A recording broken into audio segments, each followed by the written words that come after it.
안녕하세요. 경제학과 1, 2학번 김재환입니다. 와우. 1, 2학번이죠. 왜 아직도 학교에 있냐고요? 저도 잘 모르겠습니다. 저는 울기단기를 굉장히 충동적으로 신청하게 됐습니다. 추가로 모집을 한다라는 메일을 보고 원래 오전까지만 이제 지원자를 봤는데 제가 6시가 넘어서 지원을 했는데도 받아주신 울기단기 관계자분들께 감사하다는 말씀 드리며, 저는 말입니다, 본론으로 들어가자면 저는 계획 없이 삽니다. 계획이 없다. 제가 이 말을 특정 상황에서 썼었는데 그건 제 인생에서 2번째 자기소개서를 썼을 때입니다. 진짜예요. 저는 계획이 없습니다라고 적고 마지막에는 이 활동에서 떨어져도 난 상관없다. 사회학과의 전성표 교수님이랑 같이 시베리아 횡단 열차 타러 갈 거다라고 썼습니다. 그리고 그거 붙었어요. 저는 말입니다, 계획이 없다라는 문장 뒤에 내 눈앞에 놓여진 기회들에 최선을 다하면서 살고 내가 좋아하는 거, 잘하는 거 찾아서 하다 고개를 들어보면 자연스럽게 다음에 무엇을 하면서 살아도 될지 알게 될 거라고 적었습니다. 근데 너무 부끄러워요. 이게 사실 말도 안 되는 궤변이거든요. 근데 진짜 제가 사는 방식을 솔직하게 얘기를 했습니다. 미리 말씀드리면 저처럼 사시라고 말하려고 여기에 나온 건 아닙니다. 다만 자기가 꿈꾸는 목표에 멀리 떨어져 있다고, 아니면 대학이나 학과가 정해졌기 때문에 현실적인 선택을 해야 한다고, 더 심하게는 내 꿈이 뭔지 모르겠다고 방황하시지 말았으면 좋겠습니다. 제가 아버지에게 처음으로 뺨을 맞은 적이 있는데요. 그거는 고등학교 때 공부 때려치고 울산에서 은장도 만드는 무형문화재분 밑에 들어가서 연금 받아 먹으면서 대장장이로 살고 싶다고 말할 때였습니다. 진짜 공부 못 하겠더라고요. 근데 어떻게 해요? 뺨까지 맞았는데 억지로 해야지. 그래서 열심히 했냐? 아니요. 저 수능 4등급, 5등급 맞고 울산대 예비 20번인가 해서 추가 합격으로 들어왔습니다. 그래도 인생 망했다고 생각하진 않았어요. 제가 당시 읽었던 책이 예스맨이라는 책인데 영화로도 있어요. 근데 개인적으로는 책이 훨씬 재밌다고 생각하는데, 그 작가가 실제로 8개월 동안 모든 일에 예스만 말하고 사는 내용입니다. 실화예요. 근데 그 사람 문제없이 잘 살았어요. 운명의 사랑도 만나고 영국에서 예능 PD로 성공도 하고 책도 베스트셀러가 됩니다.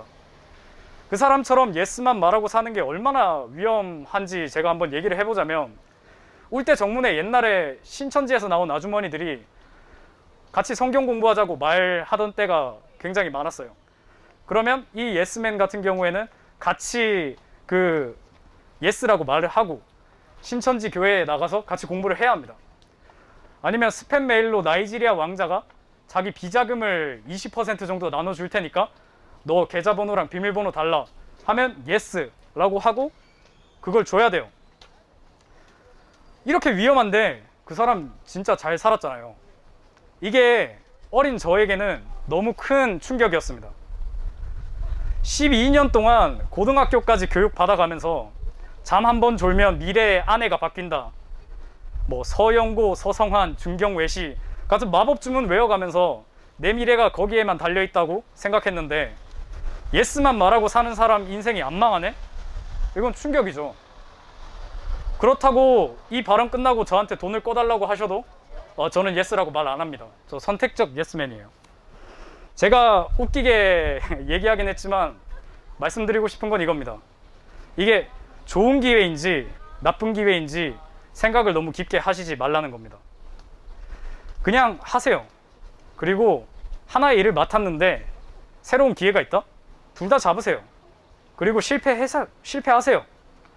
다음번에는 2개의 일을 잡아도 좀 더 수월하게 하는 본인을 발견하게 될 겁니다. 세상을 바꾸고 싶어요? 뭔가 의미 있는 일, 남들이 인정해줄 일을 하고 싶어요? 그럼 당장 눈앞에 있는 작은 기회라도 짊어지시길 바랍니다. 책임을 지세요. 세상은 권리로 바뀌는 게 아니라 책임으로 바뀐다고 생각합니다. 1개, 2개의 책임을 지다가 나중에는 엄청 커다란 짐을 등에 짊어지게 될 겁니다. 그러면 당신은 그 짐의 크기만큼 세상에 영향력을 행사하게 됩니다. 나만의 인생 계획, 가장 성공할 확률이 높은 정석 계획 다 좋습니다. 다만 그 잘난 계획 무너진다고 본인이 무너지는 건 아닙니다. 제가 계획 없이 산다고 적은 인생 두 번째 자기소개서 아산서원이라고 하는 인문학 교육 프로그램이었습니다. 전공이랑 연관도 없지만 스펙으로 따지면 사실 입맛이 다셔지는 곳이었죠. 덕분에 6개월간 미국에서 인턴 생활도 할 수 있었습니다. 그런 중요한 자기소개서에 저는 계획 없이 사는 놈이라고 적었고, 이 기회를 놓치더라도 제가 진짜 좋아하는 교수님이랑 시베리아 횡단 열차 타는 게 더 큰 기회일 거라고 생각했습니다. 이외에도 저는 예스라고 말했기 때문에 정말 소중한 기회들을 많이 얻어왔습니다. 사회학과에서 남자 주인공으로 영화 촬영도 했고요. 학교 축제에 나가서 랩도 했습니다. 그래서 그 랩을 한 이후에 제 별명은 매드클라운입니다. UN 평화유지군으로 파병도 다녀오고 미국 국회의원, 주미 한국 대사님, 김현종 통상교섭본부장 등 유명한 사람들하고 아침도 먹고 와인도 마셨습니다. 4등급, 5등급, 5등급 돌대가리가 했던 일인 만큼 여러분들은 훨씬 더 잘할 수 있을 거라고 저는 믿습니다. 아까 돈은 안 빌려드린다고 했지만 혹시나 제가 도움이 될 수 있는 부분이 있다면 어떻게 저한테 와주시면 최대한 돕겠습니다. 만약 하나의 기회를 두고 할지 말지 저울질 하는 분이 계셔서 오늘 제가 이렇게 강연한 부분 얘기를 듣고 해야겠다 라는 생각을 한 명이라도 하셨다면 이 5분이 저에겐 정말 소중한 시간이었던 것 같습니다. 감사합니다.